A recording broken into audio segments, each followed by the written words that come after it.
তৃণমূল সাংবাদিক কল্যাণ সোসাইটি নামটিই বলে দিচ্ছে যে তৃণমূলের সাংবাদিকদের কল্যাণ নিয়ে কাজ করে না। আর আজকের এই অনুষ্ঠানটি কোনো ছোট অনুষ্ঠান নয়, যেহেতু এই সংগঠনের সারা দেশ থেকে আপনারা এসেছেন, সংগঠনের গুরুত্বপূর্ণ নেতৃবৃন্দ এসেছেন। পার্লামেন্টে মাত্র ৩০০ সদস্য নিয়েও যদি একটি বৈঠক করা হয়, সেটি কিন্তু লক্ষ জনতার জনসভার চেয়ে অনেক বেশি গুরুত্বপূর্ণ।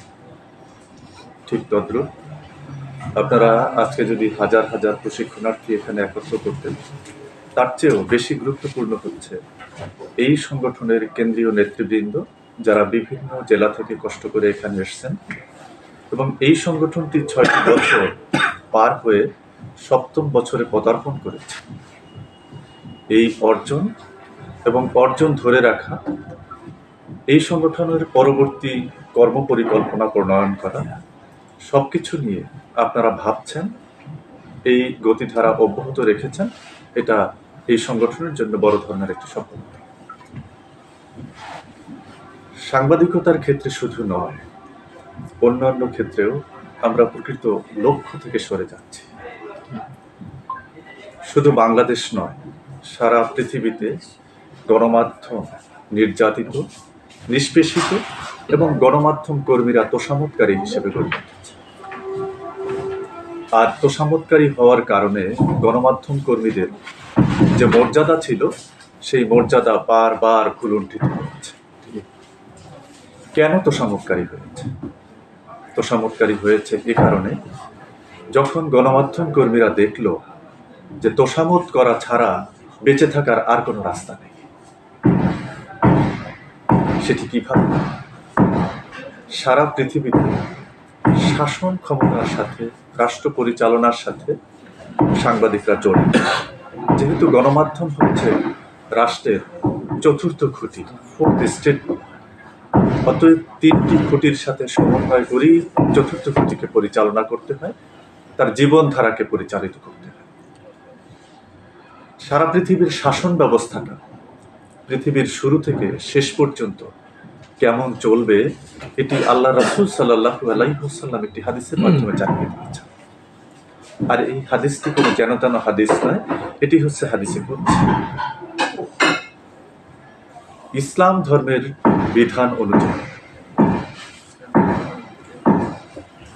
আল্লাহ রাসূল সাল্লাল্লাহু আলাইহি ওয়াসাল্লামের মাধ্যমে আমরা যা কিছু পেয়েছি সবকিছুই হচ্ছে ওহী।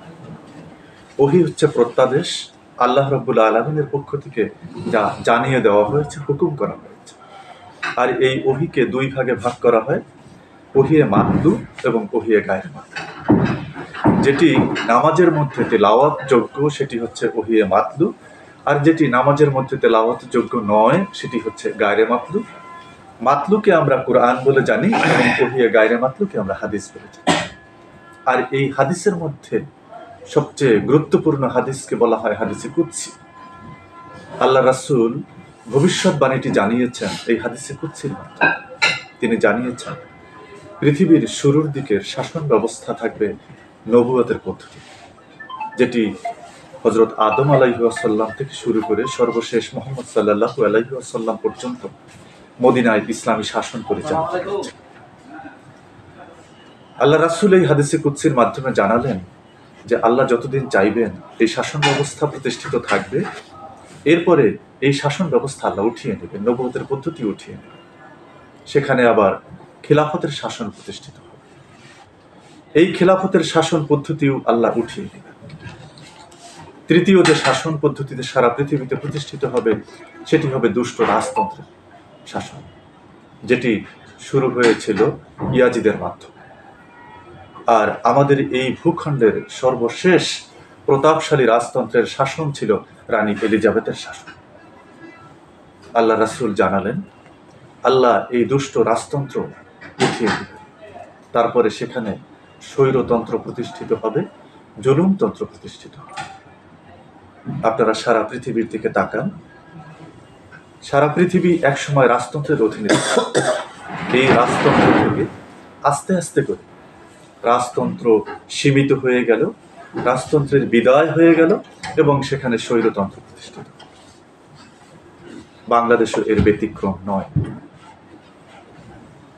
ছাত্র জনতার গণ অভ্যুত্থান যেটি হয়েছে, এটি কোনো, আপনারা আলোচনায় আগে বলেছেন যে এদের কোনো ওইভাবে সংগঠন ছিল না, কিন্তু তাদের একটি স্লোগান ছিল, উই ওয়ান্ট জাস্টিস, আমরা ন্যায় বিচার।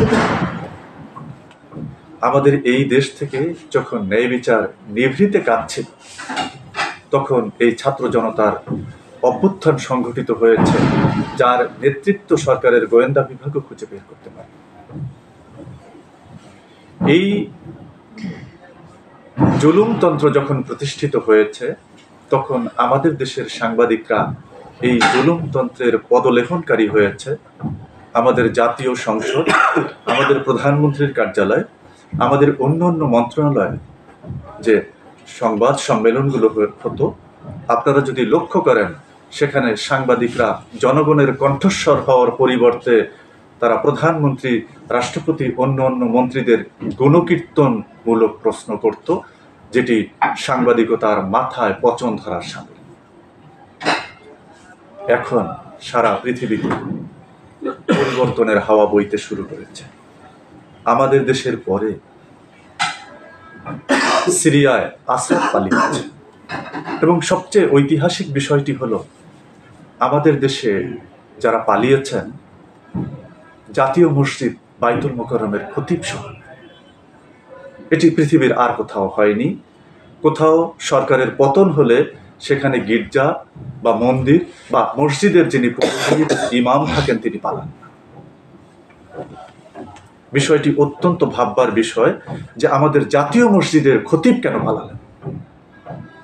তার মানে আমাদের এই দুঃশাসন, আমাদের এই অপশাসন, আমাদের এই নির্যাতন জাতীয় মসজিদ পর্যন্ত স্পর্শ করেছে।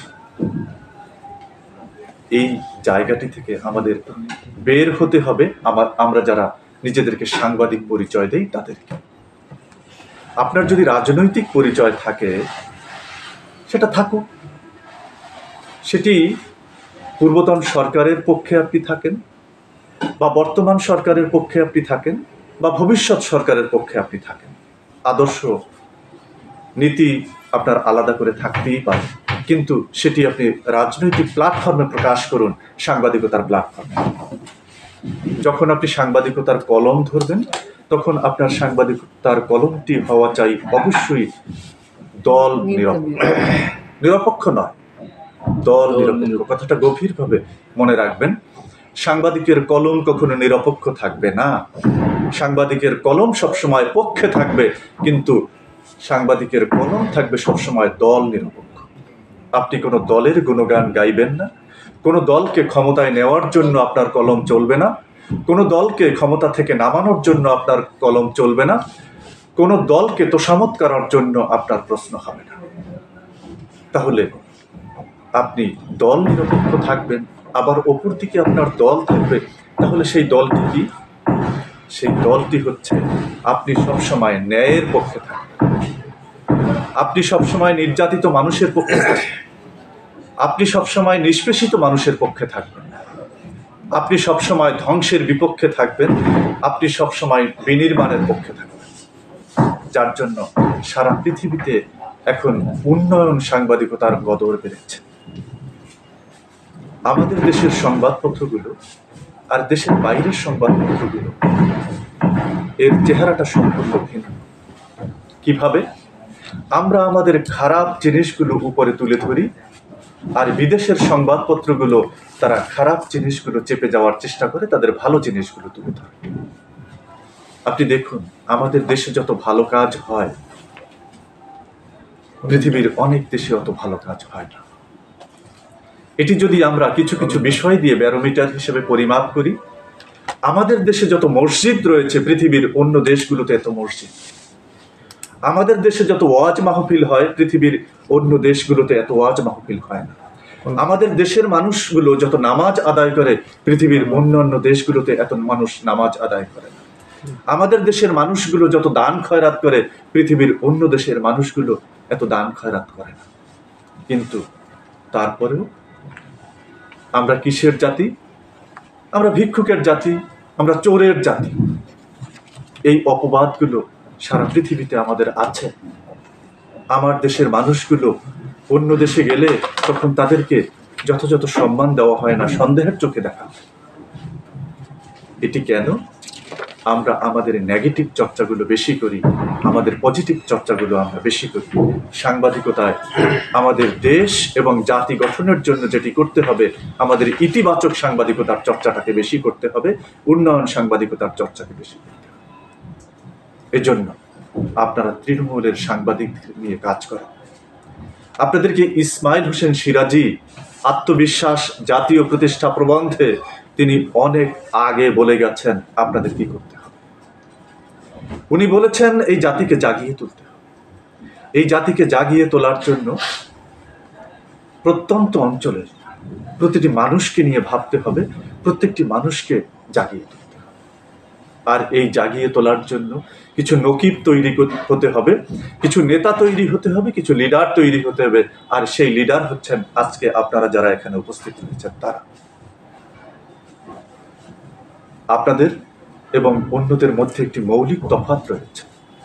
সেই তফাৎটিও ইসমাইল হোসেন সিরাজি ওই আত্মবিশ্বাস জাতীয় প্রতিষ্ঠা প্রবন্ধে বলেছেন, যেই মাঝি ছোট নদীতে নৌকা চালায় আর যে সমুদ্রে নৌকা চালায়, উভয়ের নৌকা একই রকম হতে পারে, উভয়ের নৌকার বৈঠা একই কাঠের হতে পারে, কিন্তু যিনি খাল এবং নদীতে নৌকা চালায় আর যিনি সমুদ্রে নৌকা চালায়, উভয়ের সাহস, শক্তি, বুদ্ধিমত্তা এক নয়। যিনি সমতল ভূমিতে পরিভ্রমণ করেন আর যিনি পাহাড়ের উঁচু নিচু পথে পরিভ্রমণ করেন, উভয়ের পা একই রকম হতে পারে, উভয়ের জুতা একই রকম হতে পারে, কিন্তু উভয়ের কদম প্রদান এক রকম নয়। এখানে বিশাল তফাৎ রয়েছে।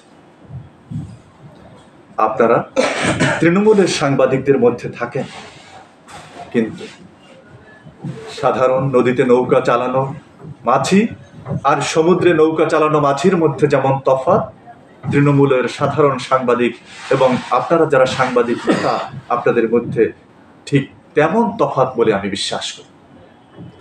অতএব আপনারা এদেরকে ডোবা নালা থেকে সমুদ্রে কিভাবে নৌকা চালানো যায় সেই সাহস, সেই শক্তি, সেই বুদ্ধিমত্তা, সেই কৌশল তাদেরকে শেখাতে হবে, তাদেরকে জানাতে হবে, তাদেরকে হাত ধরে এই পথে নিয়ে আসতে হবে। এই কাজগুলো তৃণমূল সাংবাদিক কল্যাণ সোসাইটি করবে। এটি আজকের এই ৭ম প্রতিষ্ঠা বার্ষিকীর একটি সিদ্ধান্ত হিসাবে গৃহীত হোক, এটি আমি প্রস্তাব করছি। আমরা আর কারো পদলেখনকারী হব না, কারো তোষামতকারী হব না। আমাদের হারানো গৌরব, আমাদের হারানো সম্মান, আমাদের হারানো ঐতিহ্য আমরা ফিরিয়ে আনতে চাই। সাংবাদিকদের কলম এটি তরবারির চেয়ে বেশি ধারালো হবে।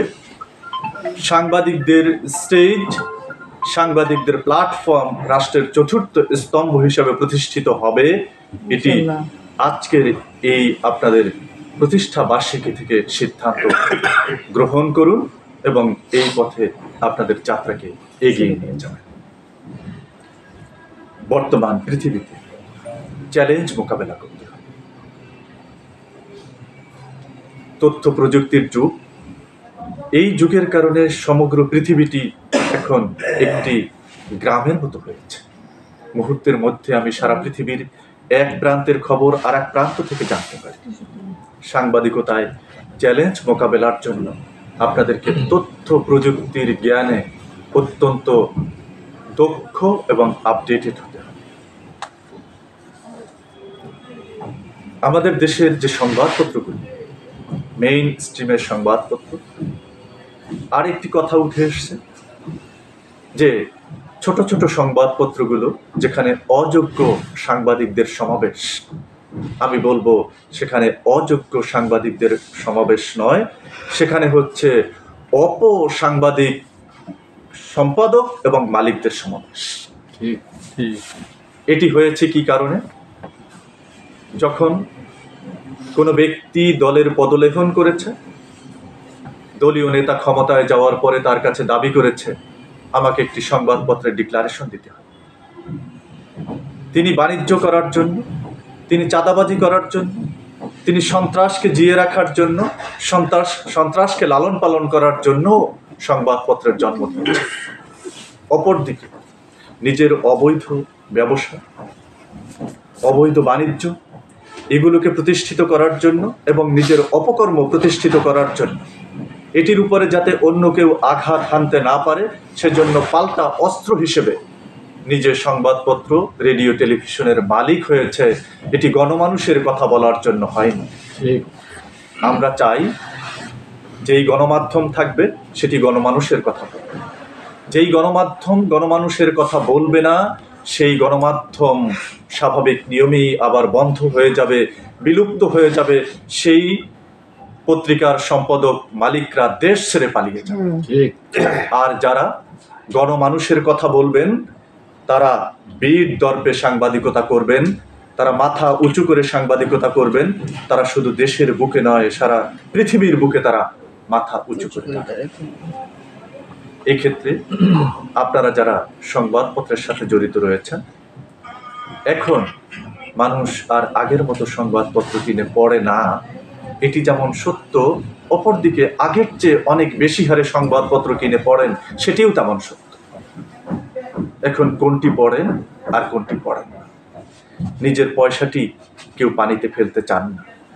তিনি চান এটি দিয়ে আমি এমন একটি বীজ কিনব, যেই বীজটি রোপণ করলে সেখানে গাছ হবে, সেটিতে ফল দিবে, সেটিতে ফুল দিবে, সেটি আমার উপকার করবে, সেটি আমার জন্য সম্পদে পরিণত হবে।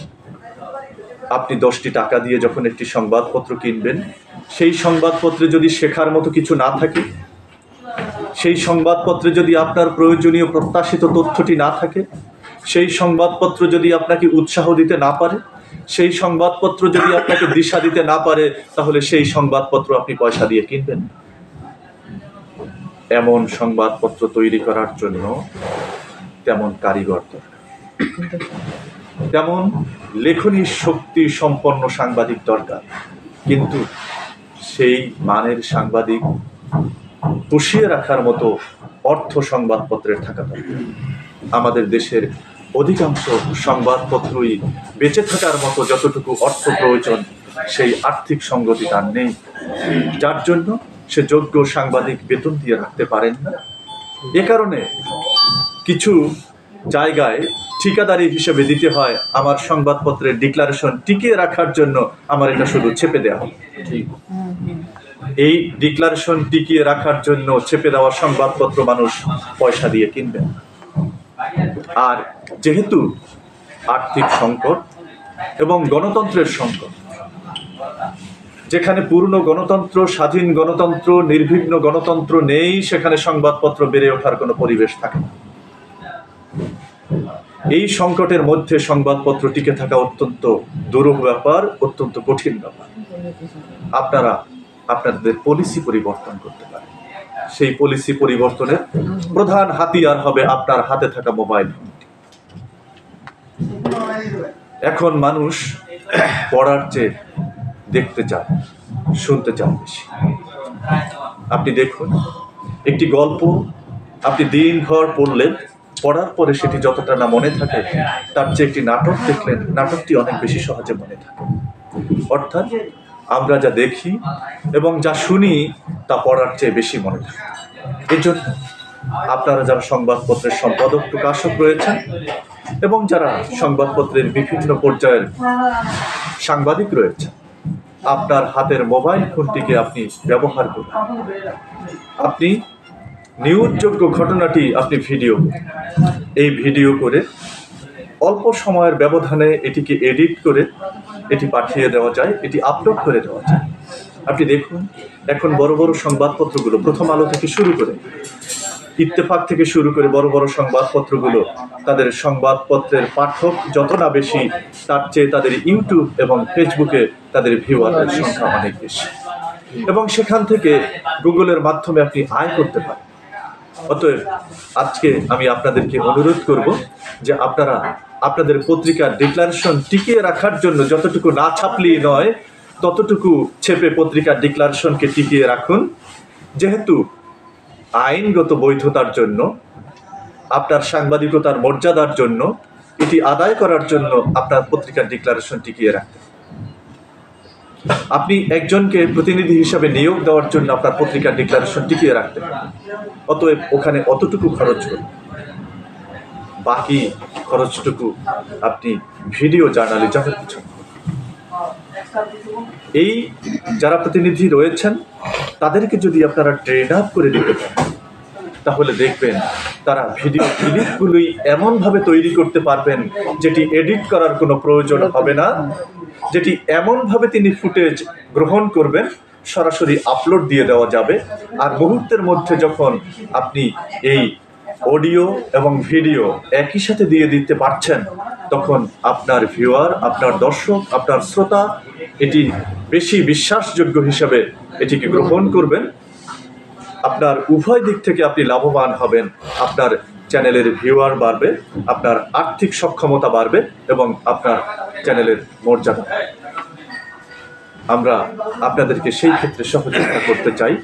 যেই প্রস্তাবটি এসছে যে প্রতিটি পর্যায়ে, প্রতিটি জেলায় আপনারা সাংবাদিকদেরকে প্রশিক্ষণ দিতে চাচ্ছেন, এখানে আমি মনে করি দুটো বিষয় আপনাদের বেশি গুরুত্ব দেওয়া দরকার বর্তমান সময়।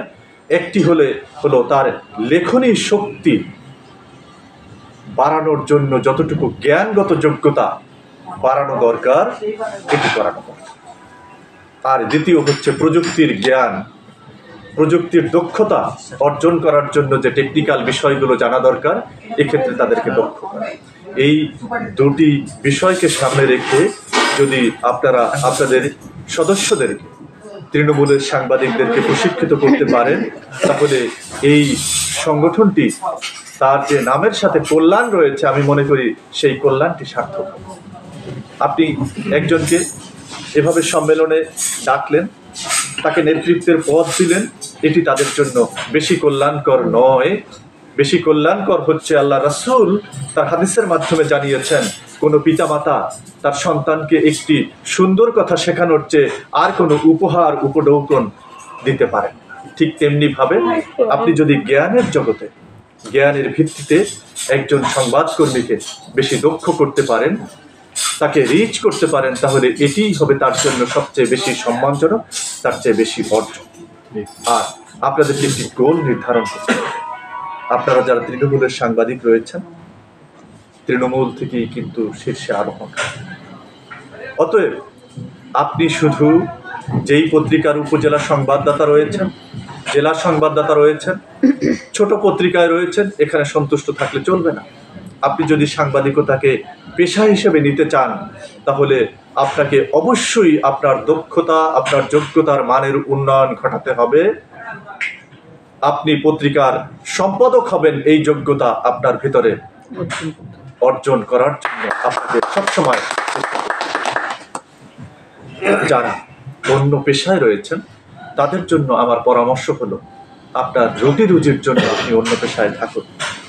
এর পাশাপাশি অ্যামেচার হিসেবে, শৌখিন পেশা হিসেবে আপনি সাংবাদিকতাকে বেছে নিন। যেভাবে আপনি শিক্ষক হতে পারেন, আপনি আইনজীবী হতে পারেন, আপনি ব্যবসায়ী হতে পারেন, আপনি কৃষক হতে পারেন, তার পাশাপাশি আপনি বড়শি দিয়ে আপনার শখ পূরণের জন্য আপনি সময় মতো মাছ ধরতে পারেন। এই যে আপনি মাছ ধরেন, তার মানে কিন্তু আপনি জেলে নয়, আপনার পেশা জেলে নয়, আপনার রুটি রুজির জন্য অন্য জায়গা রয়েছে।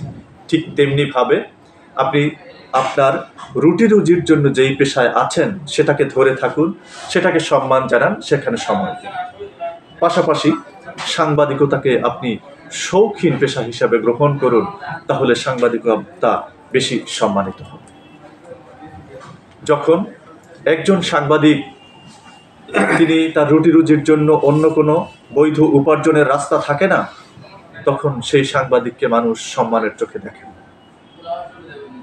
আপনি স্কুলের শিক্ষক, আপনার শুক্রবার শনিবার ছুটি রয়েছে, আপনার বিকেলবেলা যথেষ্ট সময় রয়েছে।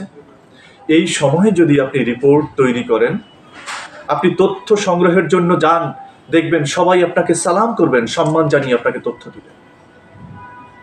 কারণ আপনি তার কাছে হাত পাচ্ছেন না, আপনি তাকে সবসময় দিচ্ছেন। আপনি একজন শিক্ষক, আপনি যার কাছে তথ্য চাচ্ছেন, তার সন্তানকে আপনি শেখাচ্ছেন, তার সন্তানকে আপনি মানুষ করছেন।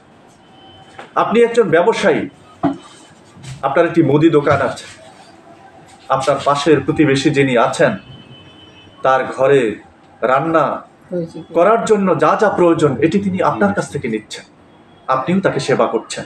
অতএব এইভাবে আমাদের রুটি রুজি যদি আমাদের সেবার মাধ্যমে হয় এবং পাশাপাশি যদি আমরা অ্যামেচার সাংবাদিকতা, শৌখিন সাংবাদিকতা করি, তাহলে এই সাংবাদিকতার মান উন্নত হবে, সাংবাদিকতা সম্মানজনক হবে এবং সাংবাদিকতার মর্যাদা আমরা ফিরিয়ে আনতে সক্ষম। অনেক সময় হয়েছে, আমি কথা দীর্ঘায়িত করব না।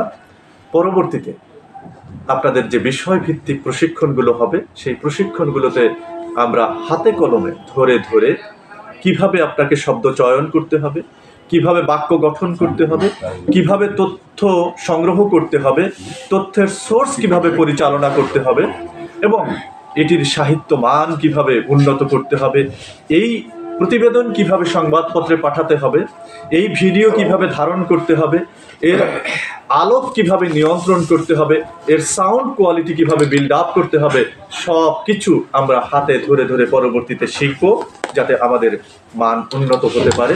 যেহেতু আজকের প্রোগ্রামটি আসলে কোনো প্রশিক্ষণ প্রোগ্রাম নয়, আজকের প্রোগ্রামটি হচ্ছে আপনাদের বর্ষপূর্তি অনুষ্ঠান এবং নতুন বছরে পদার্পণ অনুষ্ঠান। এই পদার্পণ অনুষ্ঠান আজকের বছরের আপনাদের এই সংগঠনের প্রথম দিন। এই দিনটি হোক আগামী বছরটি পথ চলার জন্য প্রথম শুভ দিন এবং এই দিনটি, এই বছরটি বিগত 6টি বছরের চেয়ে আরও উন্নত হোক, এটি আমি প্রত্যাশা করছি এবং আপনাদের সকলের উত্তরোত্তর সাফল্য কামনা করছি। আপনাদের নেতৃবৃন্দ এবং বিশেষ করে জনাব সিরাজুল ইসলাম, তিনি এই সংগঠনটি দাঁড় করানোর জন্য তার অক্লান্ত পরিশ্রম নয়, শুধু তার অস্বাভাবিক ত্যাগ রয়েছে। ত্যাগ ছাড়া কোনো কিছু দাঁড় করানো যায় না। আর সেই ত্যাগের অংশীদার আপনারা প্রত্যেকেই আজকে যারা এখানে এসেছেন এবং আজকে যারা আসতে পারেননি, আপনাদের সংগঠনের সাথে রয়েছেন, তারাও এই ত্যাগের অংশীদার। আমরা আজকে আল্লাহর কাছেও দোয়া করছি আপনাদের এই ত্যাগকে আল্লাহ রব্বুল আলামিন যেন কল্যাণমূলক কাজ হিসাবে গ্রহণ করেন এবং পরপারে এই ত্যাগের জন্য আপনাদের উপযুক্ত পুরস্কারে ভূষিত করেন। আজকের দিনে আমাদের এই দোয়া, এর মাধ্যমে আমি আমার কথা শেষ করছি। ধন্যবাদ আপনাদের।